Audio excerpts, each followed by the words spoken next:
Welcome to Sasi official. அரசன் படத்துல மிகப்பெரிய ஒரு அரசியல் இருக்கு. சிம்பு வந்து நடிக்க விடாம நிறைய டார்ச்சர்லாம் பண்ணி இப்போ ஓரளவுக்கு சமாதானம் ஆயிருக்காங்க. அதை பத்தி பேச போறோம். தலைவர் 173 இந்த படத்துல சங்கர் வில்லன் ஆக போறாரு அப்படின்ற மாதிரியான ஒரு பேச்சுவார்த்தைகள் போயிட்டு இருக்கு. இந்த ரெண்டு விஷயத்தை பத்தி தான் பேச போறோம். சினிமா செய்திகளை தெரிஞ்சுக்க நம்ம சேனலை சப்ஸ்கிரைப் பண்ணிட்டு வீடியோவை லைக் பண்ணுங்க. ஃபர்ஸ்ட் அரசன் படத்துல இருந்து ஆரம்பிப்போம். அரசன் படம் அதாவது ஸ்டார்ட் பண்ணாங்க, ஷூட்டிங் போச்சு, கோயில்பட்டியில எடுத்தாங்க. அந்த இடத்துல எடுத்தது எனக்கு சரியில்லை அப்படின்னு வந்து ஷூட்டிங்கை நிறுத்திட்டாப்புல வெற்றிமாறன்.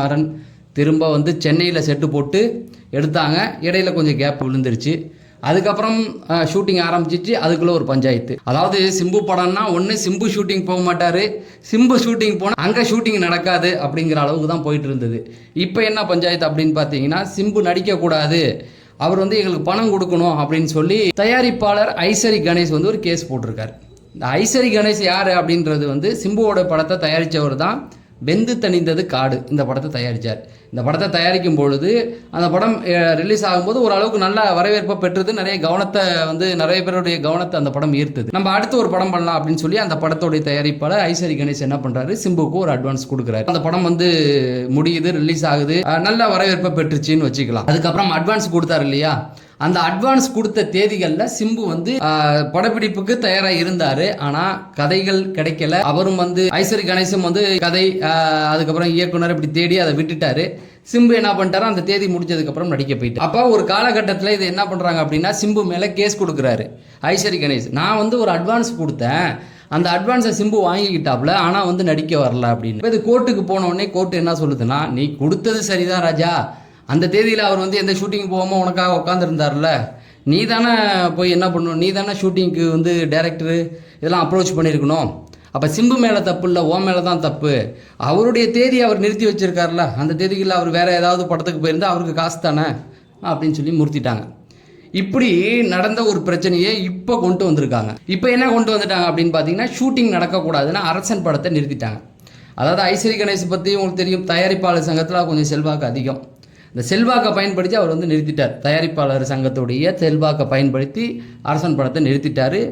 அப்போ இவர் டி ராஜேந்தர் சும்மா விடுவாரா, இறங்கி ஆரம்பிச்சிட்டாரு. என் பையனை நடிக்க விட மாட்டுறாங்க, அவரை வந்து தொல்லை பண்ணுறாங்க, அதாவது கோர்ட்லேயே தீர்ப்பு வந்துடுச்சு, தீர்ப்பு வந்ததுக்கப்புறம் போட்டு அவரை டார்ச்சர் பண்ணுறாங்க அப்படின்னு சொல்லி ஒரு இன்டர்வியூ வந்து கொடுத்துட்டாரு. இதன் விளைவாக என்ன ஆச்சு அப்படின்னா, அந்த ஷூட்டிங்கை நிறுத்திட்டாங்க. இப்போ தயாரிப்பாளர் சங்கத்தில் எல்லாருமே கலந்து பேசும்போது அரசு சட்டம் ஓகே தாங்க, அது வந்து ஒன்றும் பிரச்சனை இல்லை, கோர்ட்டு வந்து சொல்லும். ஆனால் நல்லா யோசிச்சு பாருங்க, ஒரு தயாரிப்பாளர் சிம்பு வச்சு படம் பண்ணணும்னு ஆசைப்படுறாரு. அந்த தேதியில் படம் பண்ண முடியல, ஆனால் கொடுத்த அமௌண்ட் வந்து அவர் நடிக்கிறதானே, அதுக்கு ஏதாவது அவர் பண்ணணும் தானே, ஒன்று திரும்ப கொடுக்கணும், இல்லைனா வந்து நடிக்கணும் இல்லையா, அதுதானே உண்மை.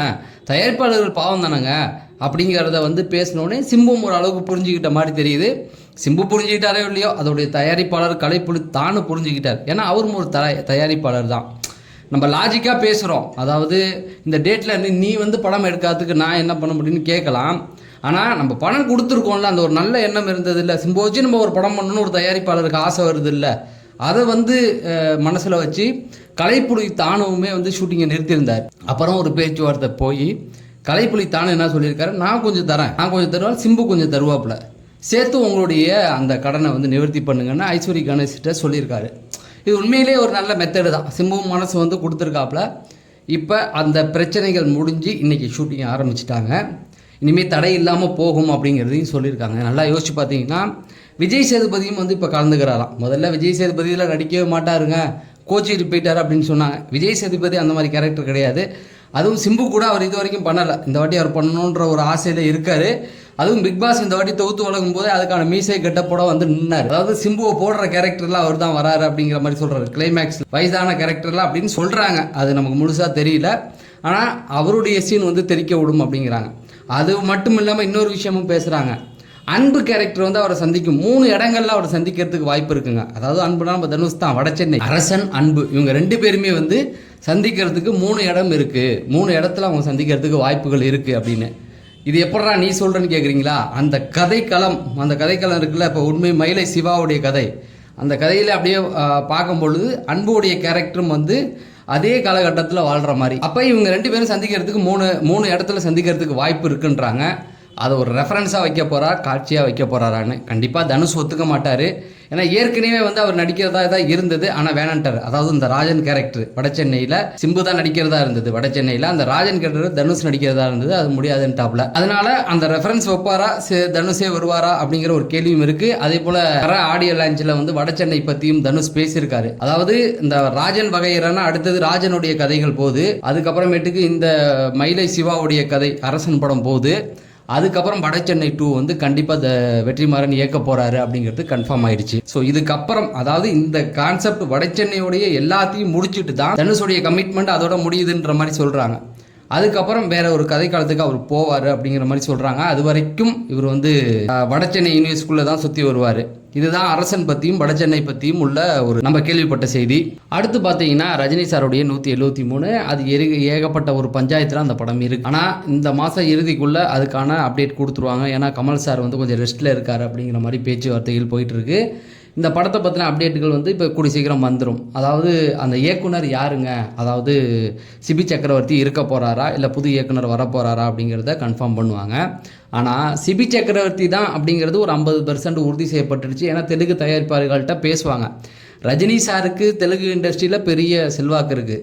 அதாவது மோகன் பாபு அவருடைய உயிர் நண்பர், அந்த 7 குடும்பம் வந்து அங்கே ஆண்டுகிட்டு இருக்கு இல்லையா, அந்த 7 குடும்பத்தில் அந்த ஒரு குடும்பம் உண்டு. அப்படியே பாலகிருஷ்ணன் எல்லாருமே சொல்லலாம். அவருடைய பையன் தான் இப்போ வந்து அந்த தயாரிப்பாளர் சங்கத்துடைய தலைவராக இருக்கார். அதனால் ரஜினி சார் போய் நினச்சி உட்காந்து பேசணும்னா பேசி அந்த தயாரிப்பு நிறுவனம் ஒத்துக்கிட்டு தான் ஆகணும். பெருசாலாம் ஒன்றும் பண்ண போகிறதில்ல. ஆனால் அந்த பேச்சுவார்த்தைக்கு நடக்குமா அப்படிங்கிறத கொஞ்சம் காத்திருந்து தான் நம்ம பார்க்கணும்.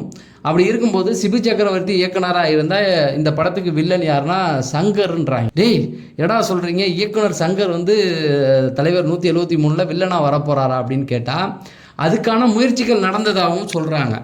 அதாவது சங்கர் மாதிரி வந்து அப்போ சங்கர் நடிக்கலான்னு கேட்டால் நடிச்சிருக்காரு, நிறைய மேடை நாடகங்களில் நடிச்சிருக்காரு.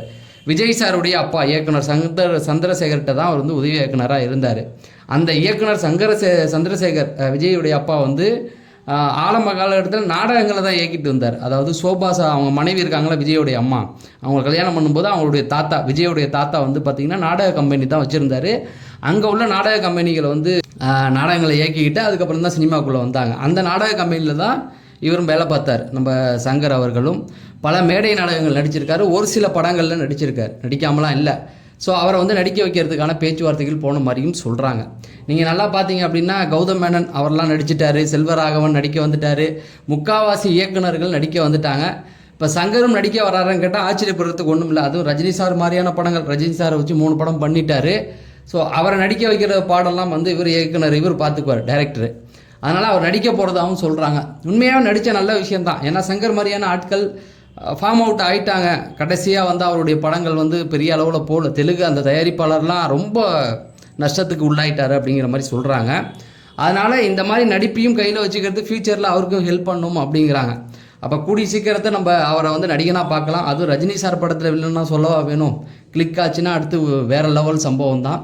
சரி, சினிமா செய்திகளை தொடர்ந்து நீங்கள் தெரிஞ்சுக்கணும்னு நினச்சிங்கன்னா நம்ம சேனலை சப்ஸ்கிரைப் பண்ணுங்கள். நம்ம அடுத்த வீடியோவில் சந்திப்போம். நன்றி, வணக்கம்.